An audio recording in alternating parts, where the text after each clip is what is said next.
Production funding for Arts Upload has been provided in part by the Francis Family Foundation and the Courtney S. Turner Foundation. Hi, I'm Colin Laveau. And I'm Angela Hagenbach, and you've found Arts Upload. And we've found the Belger Craneyard Studios, a very cool place that's a story in and of itself. We'll also take you to the circus, the Moondrop Circus, that is. Show you the sleek modern, all-by-hand woodwork that David Polifka makes, not to mention a film group that's made specifically for female filmmakers. There'll be some poetry, too. All this and more up next on The Upload.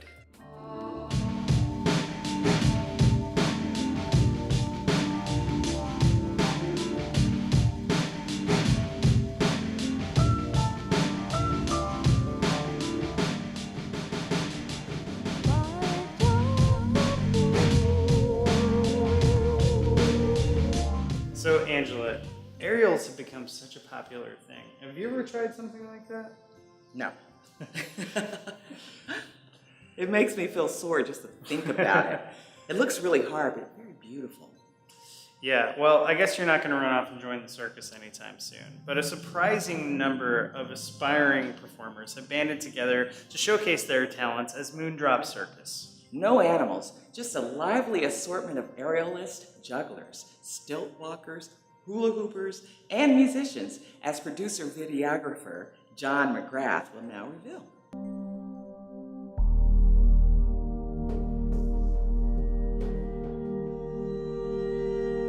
Well, we're a community circus in Kansas City, and our main goal is to provide a stage for local performers to collaborate, work on their own techniques in circus, whether that's aerial or juggling, and we really want to cross-pollinate what circus is for people. Not just have one juggler do something or one aerialist do a solo, but we often try and fuse them together. Who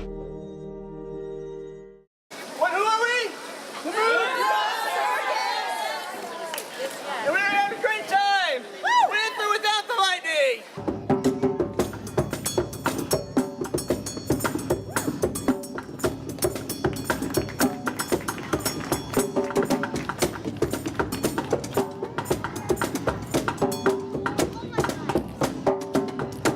I'm Robin Rosenberger, and I am owner, manager, and performer for Moondrop Circus.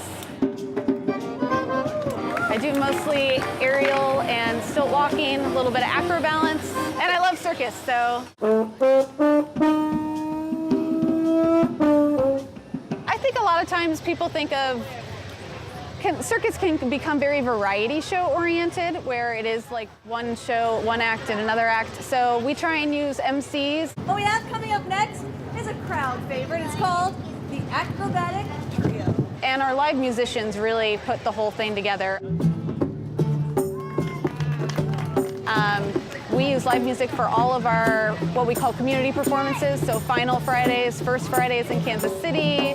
It's very versatile, but it makes everybody be on their toes, and the performers are playing off the musicians are playing off the performers, so it creates a really fun live energy that I think you don't get when you use canned music or recorded music.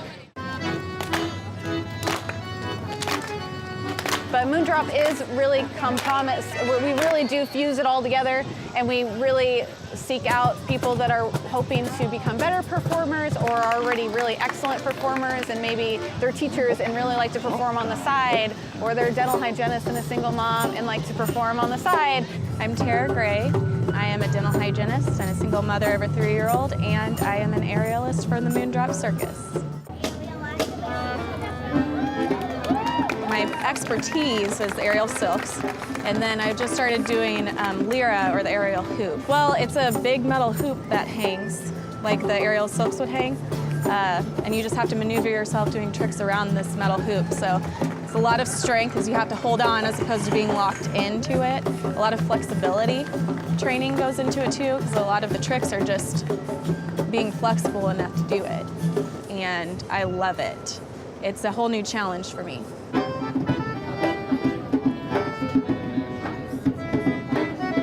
Going through my routine, I just think about when I was doing gymnastics when I was younger. I was taught to always think about the next trick while you're doing the one that you're doing, because it's easy to forget or get mixed up.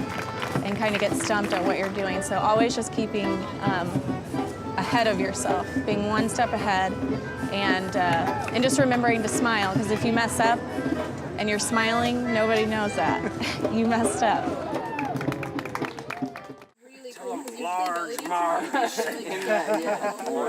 We'll get together and have like idea nights, and we just kind of all are inspired by each other. Who the unicorn one? I like that one. Me too. That's probably my favorite. Yeah. We throw ideas out there. A lot of them, you know, we kind of talk about and throw out, and then some ideas everybody really love, and we just kind of go on from there. So we all help each other out. Each one of them. Perfect. Just wanting to make everyone do their best. We all kind of want it to be more of a community event.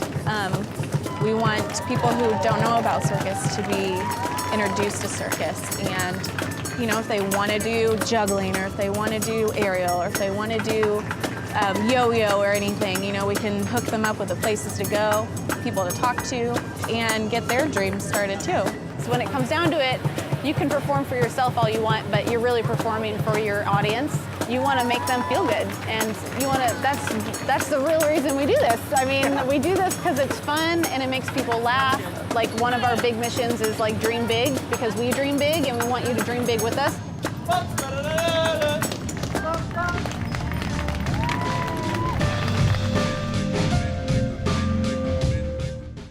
We like the spoken word here on Arts Upload. Watching a poet in action is a regular feature for us. And this week, some words of advice from Natasha Ria Elskari. The poem is titled 100 Strong, shot and produced by Justin Bond. This is an SOS to all girls, not girls gone wild, although they could benefit too, but to my girls, the girls I see when I see me, the girls that do math and ace trigonometry, calling out to the girls who don't let men influence their pens, actions, and outfits, respect their parents, bodies, and communities. Yes, you, yes, you. I see a video on BET. I see a video on MTV trying to represent you, but it's not you. It's not you. I'm calling out to 100 girls who know if you're swinging off a pole, he just can't see your brain. 100 girls, promise of them almost busting out of this roof to grab and create new stars. Get all in touch with that moon, sister of the brown, black, yellow, olive, white hue. I'm talking directly to you. SOS, SOS. My daughter needs you to balance out the self-hate of plastic surgery so he will be pleased. Dare I say it? Dare I say it? Come, all blooming, all unknowing, womanist, feminist, vagina monologue enthusiast. My son needs you to challenge him, push him, correct him, love on him. SOS, SOS. I'm drowning out here. The generation I'm in won't be solid on anything. Some of the women are even against us in the pulpit, but we need you. We need you. I'm talking to 100 girls, 200 eyes, 200 legs, 100 hearts, 100 brains. Put them together to find an end to this war, environmental damage, and substandard schools. SOS, SOS. Girls who play sports, girls who have standards, girls who know if he's in his 20s trying to talk to you, he's just running a game. He's not really into you. Girls who don't need to be told, just reminded a time or two. My girls, soon to be my women, your own woman with your own money, doing your own thing. Doesn't mean you can't get married, but promise yourself first you'll get that PhD. Because if he loves you that much, he'll wait on you to achieve your highest, your greatest dream. All the women ancestors in the universe have put these words in me to give to you. Do something they could never do. Navigate your way through this patriarchy and know that when you take back the night, you are not alone. Right here are 100 girls, backed by 100 families, backed by women who provide protection and direction. We are here to help you. SOS, SOS. Can anybody hear me? I said, can anybody hear me? Holler if you hear me. Do you hear me? I'm drowning out here and I need all 100 girls to save me while I'm saving you. SOS, SOS. We are going to hi-ya our way to independence. Just in case you didn't get it, this is an SOS, an SOS. We are not free. We are not free. We are not free. We still need 100 girls in the ISM army. Thank your mommy. Thank your daddy. Thank your folks who are looking out for you. Ask them, can I borrow? No, tell them I need you. SOS, SOS, SOS. Save our sisters, sisters of success. Save yourself and don't forget about me. I need 100 magicians, rainmakers, teachers, and physicians. Holler if you hear me. Hello everyone, my name's Josh Leonard, host of a new show called Upstart Film, where I sit down with independent filmmakers, actors, and everyone in the independent industry from Kansas City to Columbia and even to Warrensburg, as I talk to them about their hardships and processes when it comes to making independent film. You definitely don't want to miss this new exciting show, Upstart Film, for your Thursday, only on KMOS TV.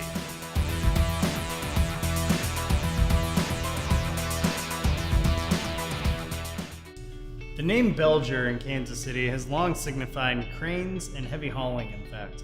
Belger cartage is some of the heaviest lifting around. But because of the owner, Dick Belger, is also an art collector, he started the Belger Arts Center at the Crossroads in 2000.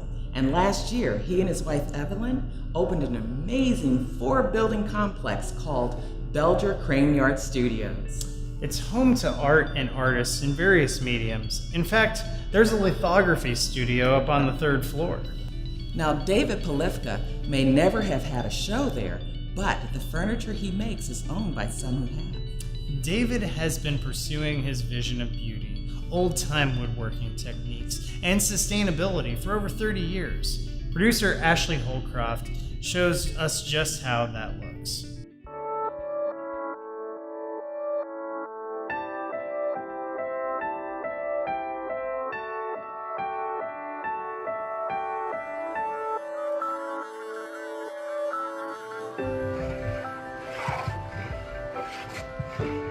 We're in RNS. That's no robots and no slaves. It's kind of a foundation for us because we believe that when something is handmade, there's intrinsic value there because the human experience is really defined by all of that. Our heritage is built on that. Master furniture maker David Polifka has been honoring that creative heritage here at his shop in the River Key for decades. But if things had gone as originally planned, he would be building watercolor landscapes instead of perfectly mitered tables. I went to the Kansas City Art Institute for 1 semester, and I got married at 19. And I had to get a job, and I got a woodworking job. As I got in a shop that had people who were real craftspeople and who had gone through the guilds and things like that, I realized that I had an opportunity that I had to take advantage of. It showed me everything. It made me the person that I am, really, in a certain sense. We try to stay away from design trends, all of the trends. We want to make our own trend. We use all local materials, or almost, pretty much, unless it's something I've saved over the years or something like that, because I've been at this so long. We do a lot of reclaimed materials, but we try not to use rainforest woods if we can help it. The fact that it can last forever, if it's taken care of, is a big deal. Also, my furniture increases in value instantly, especially when there's nobody around to really make it anymore. Polifka's thoughtful designs and exquisite follow-through are cherished staples in homes across the country. I wanted to do the bow tie. But David's passion is not limited to creating beautiful pieces. The burden of stewardship for the materials he utilizes has made him a man on a mission. The fact that I've lived through, certain woods becoming extinct, basically. The trees that take 1,000 years or 900 years or a long, long, long time to grow, continually cut down for agricultural use and to clear cut. I want to talk about it. I want to bring it to people's attention that we're losing this. David shares equal concern that the kind of mentors and the system in which he learned his skills will be far less available to the next generation. We're losing the craftspeople. They're all dying. There almost aren't any good wood shops now in colleges. I mean, even when you go to RISD and places like that, and the young kids don't know who to go to. Where do I get mentorship? Where do I learn how to utilize the forest, to utilize the tooling and all that stuff that it took to make things? David has been passing on these handcrafted ways to countless interns throughout the years. In 2011, Matt Castilleja, who is now Polifka's protege, arrived with a background in architecture and metalwork, and a problem he hoped the shop could help him solve. Well, there was just a separation between design and making. It looks great on paper, but when you get to making it, it's a totally different story. You know, making sure the proportions are right, everything looks different in real life when you're actually making a physical object. So just that disconnect I wasn't happy with, and I knew that I couldn't become the craftsman or the maker and designer that I wanted to be. So knocked on the door here at Polifka and asked for an internship. You can't learn it over the internet. You can't learn it from magazines. It has to be taught by somebody who is, again, taught by somebody else. Can't even begin to just explain how awesome this is to work here. The tips of this together, just gently pull it together so it'll hold. Maybe hundreds of thousands of miles of miters were done this way in the 50s. This is a calm thing to do. We get along really well. We're kind of kindred spirits. We love this same old music, Django Reinhardt and a lot of old jazz. And we just work together really well in our process, the way we started the project, doing countless sketches. So we just flow really well. Really, my whole goal has been to do the highest quality we can do. My intent is to get my work out as many places as I can, because I hardly ever get anybody who isn't happy having a piece of my stuff. So when I'm a happy maker, I like to do that. I view our pieces as future antiques, pieces that your grandchildren will fight over, is the whole thing.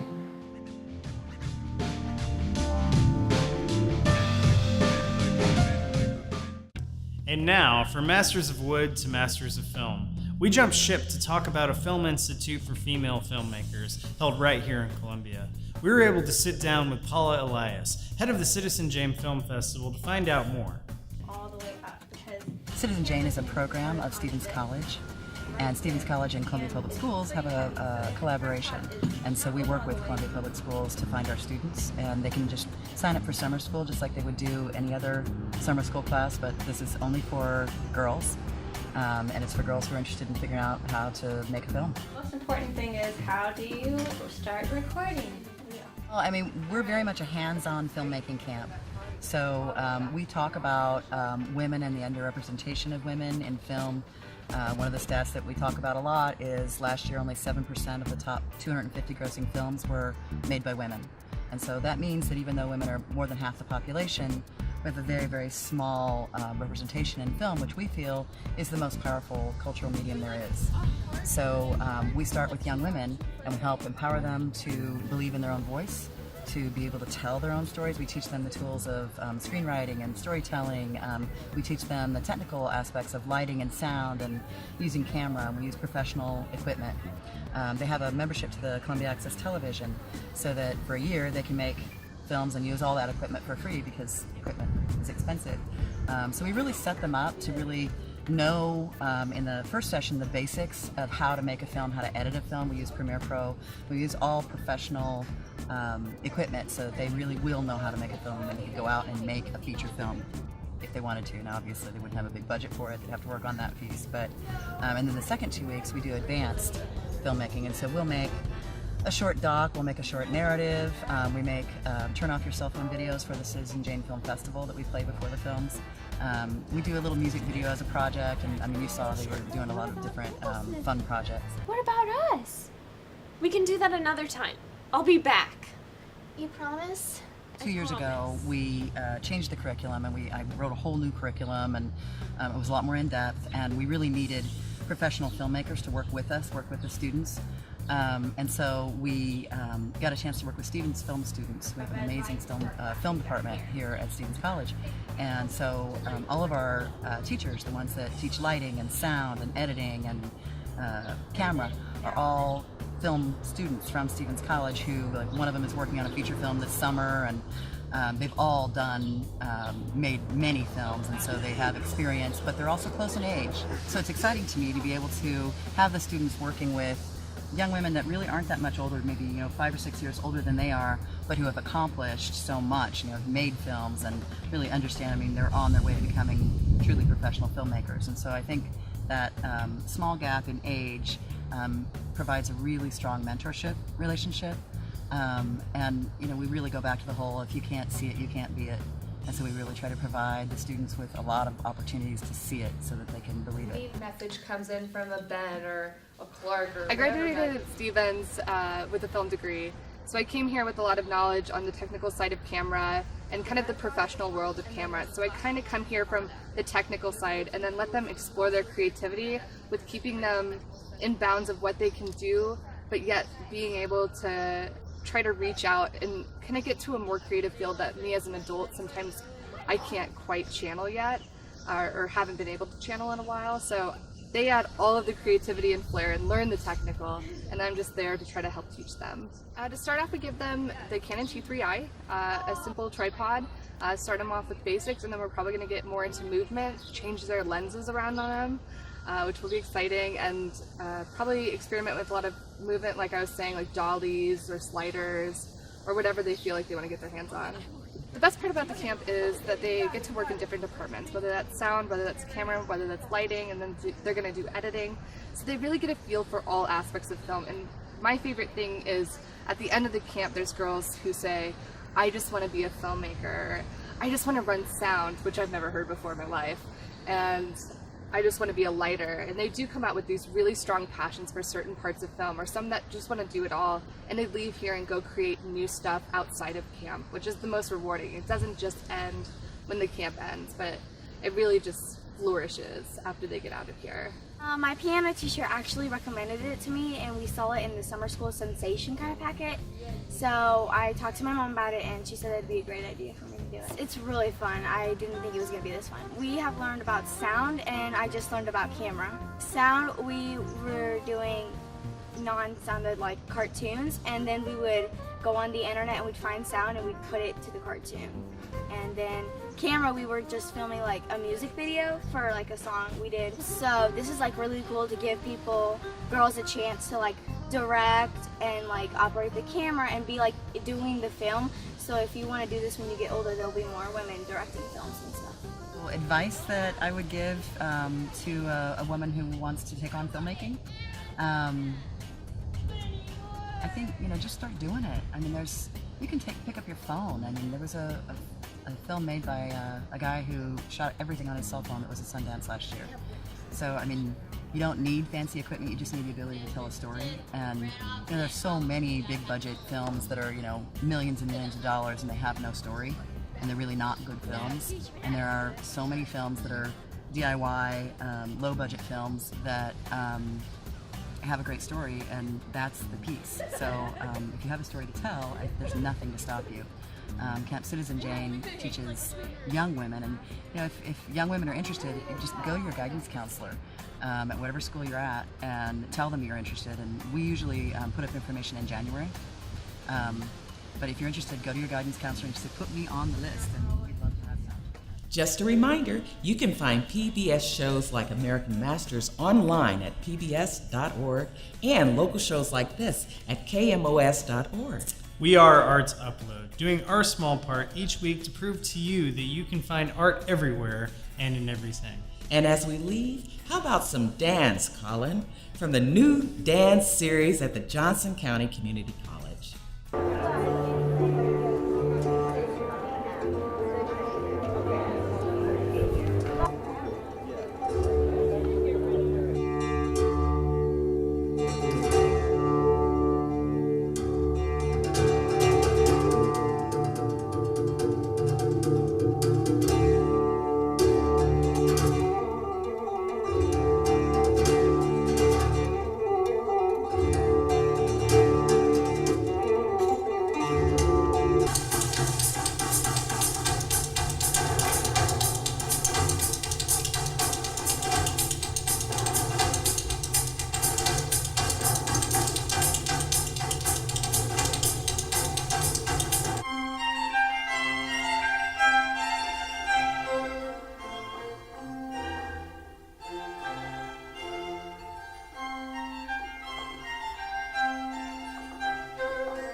Production funding for Arts Upload has been provided in part by the Francis Family Foundation and the Courtney S. Turner Foundation.